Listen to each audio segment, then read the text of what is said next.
चलिए पहले सूत्र की ओर चलते हैं। पहला सूत्र कहता है कि जन्म कुंडली चाहे किसी भी लग्न की हो, अगर देव गुरु बृहस्पति नवम में है तो ऐसा जातक भाग्यवान अवश्य होगा, इसमें कहीं कोई दो मत नहीं। अब निर्भर करता है, मान लिया जाए देव गुरु बृहस्पति मकर राशि में बैठे हों, नीच राशि में, तो सीधी सी बात है कि कर्क के बराबर तो फल देने से रहे। कर्क में उच्च के होकर के नवम भाव में बैठे हों और मकर में नीच के होकर के नवम भाव में बैठे हों, तो इसमें एक बहुत बड़ा जो उच्च और नीच का अंतर है वो तो सदैव लागू रहेगा। लेकिन चाहे परिस्थिति कैसी भी हो, यहां तक कि देवगुरु नीच के भी क्यों न हो, अगर नवम में गुरु हैं तो यह बात ध्यान रखिएगा कि आप भाग्यवान हैं, इसमें कहीं कोई संशय नहीं। हो सकता है किसी भी तरह से, किसी और कारण से परिस्थितियों ने आपको मजबूर कर दिया हो, आप कष्ट में हो, लेकिन यह मत भूलिएगा कि भाग्य आपके साथ है। अब इस अलग बात है कि वर्तमान परिस्थिति के कारण आप कष्ट में आ गए हैं, लेकिन इसका यह मतलब नहीं कि भाग्य ने आपका साथ छोड़ा है। गुरु हैं तो भाग्य है। दूसरा सूत्र, लाभ भाव में अगर सूर्य बलवान होकर के बैठे हो, नोट यही बात कहूंगा, नीच के हो तो सीधी सी बात है थोड़ी परेशानी होगी, लेकिन उच्च के सूर्य हो तो इसमें कहीं कोई संशय नहीं कि ऐसा जातक बहुत धनवान और बेहद प्रसिद्ध आदमी होगा। मान लिया जाए कमजोर हो गए, नीच के ही हो गए, तो ठीक है, फिर उस अवस्था में धन के कारण जातक का कोई काम नहीं रुकेगा। मैं बाकी बातें, प्रसिद्धि वाली बातें नहीं कहूंगा, लेकिन यह जरूर कहूंगा कि धन के कारण जातक का कोई काम नहीं रुकेगा। उसके पास धन चाहे न हो, लेकिन जरूरत पड़ने पर जितनी आवश्यकता हो, धन आने वाला है। लाभ का सूर्य इस बात का द्योतक है कि ऐसे जातक के शत्रु भी खूब होंगे, परंतु कोई आपका कुछ बिगाड़ नहीं पाएगा, यह भी तय जानिए। अब ये जरूर देख लीजिए कि सूर्य के पास बल कितना है। सूर्य जितना बली, यहां तक कि एक और तथ्य यही जोड़ लीजिएगा कि लाभ में अगर सूर्य राहु के साथ बैठे हो, ग्रहण योग लगा हुआ हो, तो ये और मजबूत स्थिति है। इसमें कहना नहीं कि जातक अभूतपूर्व धन अर्जित करता है। तीसरा सूत्र, मेष लग्न के जातक की पहचान क्या है?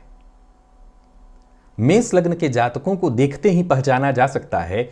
सबसे ज्यादा बड़ी पहचान तो आमतौर पर देखा जाए तो उनकी धैर्य विहीनता है। धैर्य उनके अंदर बेहद कम है, लेकिन कई बार जिनके लग्न में मंगल बैठे हों, मंगल की दृष्टि जिनके लग्न पर हो, वो भी धैर्य विहीन होते हैं। सो यहां संशय हो सकता है। सो मेष लग्न की पहचान उनकी गोल गोल आंखें हैं। ये केवल मेष लग्न की होती हैं, सबकी नहीं होती। आंखों में चमक होगी और आंखें बिल्कुल गोल होंगी। अगर ऐसा व्यक्ति आश्चर्य, जैसे हम आश्चर्यचकित होते हैं तो आंखें गोल हो जाती हैं, आमतौर पर कहीं कमोबेश मेष लग्न वालों की जो आंखें हैं, यही उनकी पहचान है, विशेष पहचान। थोड़ा सा ध्यान देंगे आप तो मेष लग्न वालों को पहचान लेंगे। चौथा सूत्र है 12वें का शुक्र।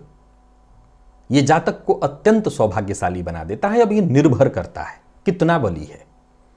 कमजोर है तब भी याद रखिएगा आप सौभाग्यशाली हैं। बली है तो कहना नहीं कि आप अत्यंत सौभाग्यशाली हैं।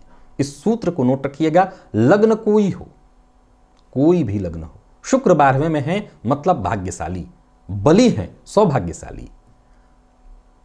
एक छोटी सी परेशानी है कि ऐसा शुक्र अगर पापक ग्रह से दृष्ट है तो निसंदेह चारित्रिक कमी आएगी, लेकिन बाकी की अवस्थाओं में देखा जाए तो शुक्र सौभाग्यशाली बनाएंगे ही बनाएंगे। 5वें सूत्र को नोट करिए, यह घटित होगा 100%। अगर जन्म कुंडली के 6ठ भाव में शनिदेव बैठे हैं तो आप चाहें व न चाहें, आप लाख सबका भला चाहते हो, लेकिन फिर भी लोग आपके शत्रु बनेंगे खूब, चाहे शनिदेव किसी भी स्थिति में हो। आप चाहें व ना चाहें, आप अपने से फूक फूक करके कदम रखते हो, रोज सोच करके चलते हो कि मेरी तरफ से कोई गलती ना हो। आपकी गलती ना होते हुए भी लोग शत्रु आपके बेवजह बन जाएंगे, पर बनेंगे जरूर। अच्छी बात यह है कि कोई कुछ बिगाड़ आपका नहीं पाएगा। और छठा सूत्र भी नोट कर लीजिए, अगर जन्म कुंडली में आपके मंगल कहीं भी बैठे हो, शुभ ग्रह के साथ बैठे हो, मंगल स्वयं नीच के नहीं होने चाहिए, मंगल पर पापक ग्रह की दृष्टि नहीं होनी चाहिए, किसी शुभ ग्रह के साथ वो युति में हो, अच्छे भाव में हो, तो कहना ही नहीं। आपका विकास या आपके जीवन काल में विशेष रूप से आपको जो धन प्राप्ति होने वाली है वो आपके भाइयों की वजह से होगी।